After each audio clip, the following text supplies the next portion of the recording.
السلام عليكم. الأحزاب السياسية المغربية أثبتت غير مرة بأنها غير قادرة على اتخاذ التدابير ولا الخطوات اللازمة ولا المبادرات اللازمة لأجل تحسين الحياة العامة في المغرب.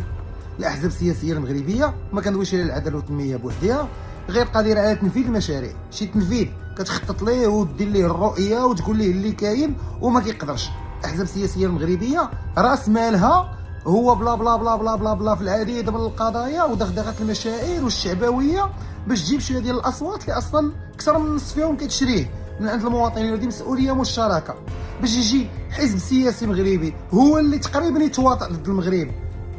رانا وليتو كتبانوا لي نتوما كتبعوا لي بوست ديال انستغرام وديكشي ديال المعاطيه ما بين المغرب والجزائر والدراجيش كيقول اكثر ملي كتبعوا الحقيقه واكثر ملي كتعرفوا الظرفيه ديال اي حاجه كيفاش دارت وعلاش دارت.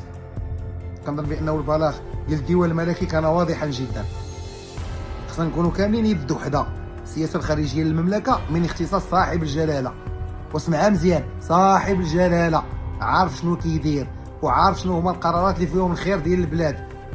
رجوع العلاقات مع اسرائيل كان انطلاقا من حيثيات ومعطيات اللي تكلموا فيها مع احزاب قاده الاحزاب وكذلك مع رؤساء الجمعيات المهتمه بالقضيه الفلسطينيه.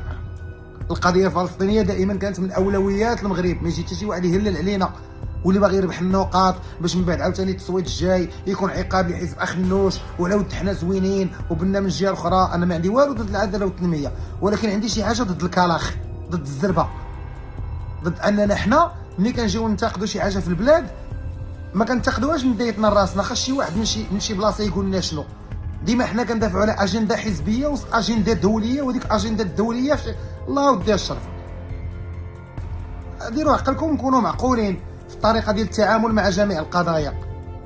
حزب العداله والتنميه اللي 8 سنين هو في الحكومه، شفتوا الفيديو اليوم ديال ديك الدري اللي كيغوت في السبيطار غير حماق.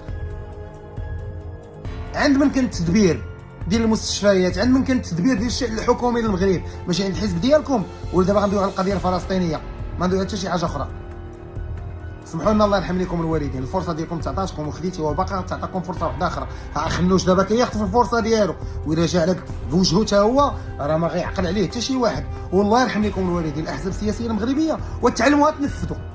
عاد جيو نتوما خرجوا لنا الافكار ديالكم العظيمه والعبقريه، قدوها الشبيبات ديالكم اللي باقي عباد الله عندهم 40 عام نتوما حابسين وعارفين عليهم. قدوا غير الانتخابات الداخليه ديالكم ما يكونش فيها اللعب. قدوا غير مشاكل البلقانه اللي عندكم في الاحزاب السياسيه المغربيه. واش اخر استطلاعات الراي اقل مؤسسات اللي كيتيقوا فيها المغاربه هي الاحزاب، والمشكل فيكم.